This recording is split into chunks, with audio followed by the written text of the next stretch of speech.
안녕하십니까, 서씨입니다. 오늘은 메뉴 추가에 대해서 과연 언제 메뉴를 추가하는 게 좋을지, 메뉴 추가가 꼭 필요한지를 말씀을 드리려고 하는데, 일단 장사가 좀 되는 매장, 안 되는 매장이 이제 나눠지잖아요.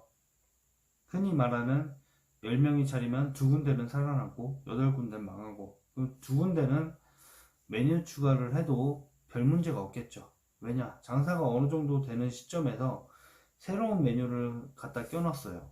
그럴 경우엔 이 원래 팔고 있던 주 메뉴도 팔리고 그 부 메뉴도 다 팔린다는 겁니다.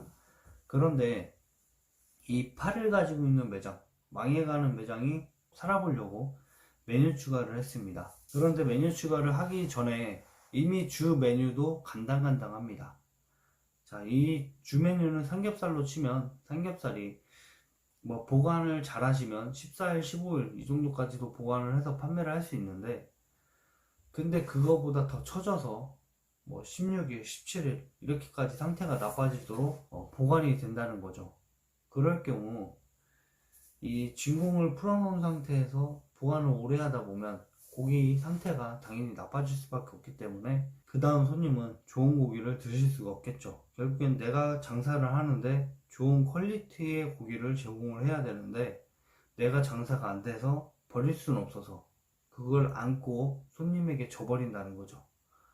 그럴 경우 이 매장은 살아보려고 메뉴 추가를 합니다. 왜냐면 신규 고객을 더 확보해야 되기 때문이죠. 단골 손님은 맛있다고 해서 자주 와요. 그런데 신고객이 절대 오질 않아요. 왜일까요? 왜일까? 대부분 충성 고객은 여럿이 있습니다. 정말 가까워서 오시는 분, 맛있어서 오시는 분, 된장찌개가 맛있어서 오시는 분, 여기는 볶음밥이 맛있어서 오시는 분, 다양합니다. 다양해요. 자, 어떤 분은 고기는 좀 별론데 여기가 소주가 2,000원이야. 그래서 술안주 좀 할게요. 난 여기가 좋아. 이런 다양한 사람들이 모여서 장사가 되는 게 가게입니다. 정말 내 가게에서 고기도 맛있고 된장찌개도 맛있고 소주도 싸고 이런 매장을 퍼펙트하게 고객에 맞추면 좋겠지만 다 맞출 수는 없어요. 왜냐면 누가 봐도 만석에 맛있는 매장이에요. 근데 어느 손님은 딱 그래요. 여기 별론데 조금 먹다 말고 가요. 맛이 없대요.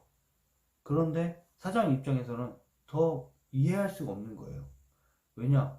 아니, 만석 테이블인데 손님 한 명이 맛없다고 하면은 내가 그거를 받아들여서 고기에 문제가 있나? 정말 맛이 없나? 먹어봤더니 괜찮아. 결국엔 고객 입맞춤에 다 맞출 수는 없다는 겁니다. 그래서 저는 내가 창업하고자 하는 곳에 저는 처음에는 인구수를 먼저 봤어요. 인구수를 보고 여기 인구수면은 어느 정도 장사가 되겠다 이런 생각을 했는데, 나중에 보니까 인구수보다 더 중요한 게 연령대까지 파악을 해야 된다는 겁니다. 자, 내가 팔고자 하는 게 소고기예요. 소고기는 연합니다. 소고기는 연하면 누가 좋아합니까? 어르신들이 더 좋아하겠죠. 그렇게 하다 보니까 어르신들이 많은 동네로 가서 장사를 하는 게 더 효과적일 거고요. 또 젊은 친구들이 많은 시내권에서 장사하시는 분들은 뭐 떡볶이를 하든, 또 어린 친구들이 좋아하는 무한리필을 하든 그런 아이템을 찾아서 하는 것도 좋겠죠. 그래서 그 고객에 맞는 연령대를 파악을 하고 창업을 하는 게 좋다는 겁니다.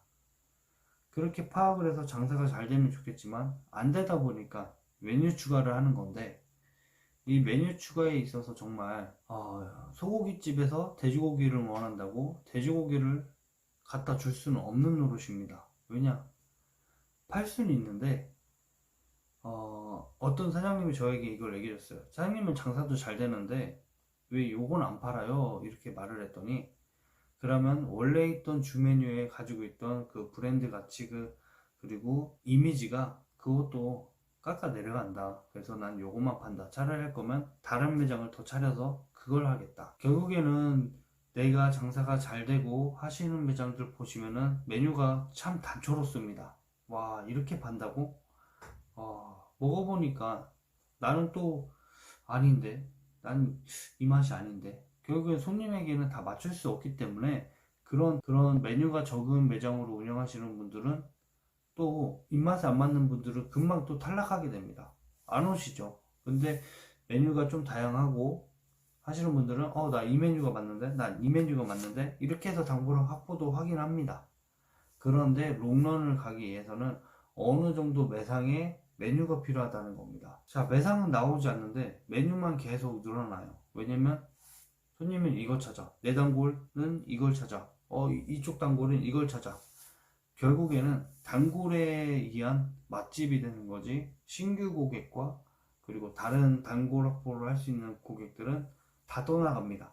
결국엔 그 메뉴에 만족한 단골들만 안고 가니까 매상이 막 주저앉을 수밖에 없어요. 그래서 메뉴에 있어서 확실하게 파악할 거는 재고 관리가 확실히 되고 있는지, 내 메뉴에 판매할 수 있는 기간이 며칠인지 확실히 지켜주고 있는지, 그리고 상태를 보기 위해서 꼭 맛을 보고 있는지 꼭 체크하셔야 됩니다.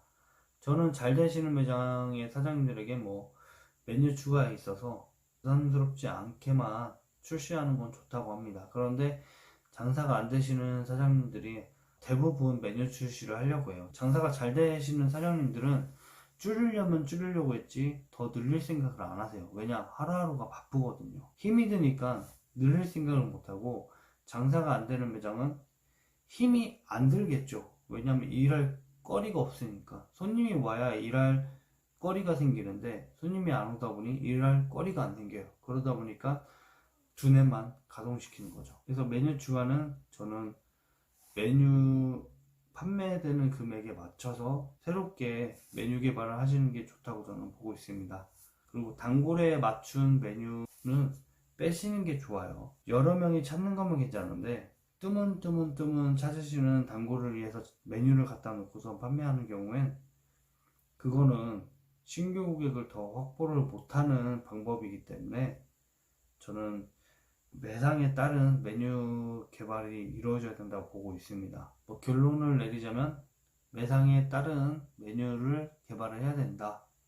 매상이 떨어지는 매장은 원래 팔고 있던 주 메뉴를 더 신경을 써서 그거라도 확실하게 단골들을 확보해 놓고 매상이 오른 다음 메뉴를 출시하는 게 좋다. 그게 아니라면 정말 그렇게 메뉴 출시를 하고자 하면 차라리 간판을 바꿔서 업종 변경을 확실하게 한 다음에 확실하게 새로운 메뉴와 함께 출발하는 게 더 나을 수도 있다고 생각을 합니다. 자, 오늘은 여기까지 영상 찍겠습니다. 감사합니다.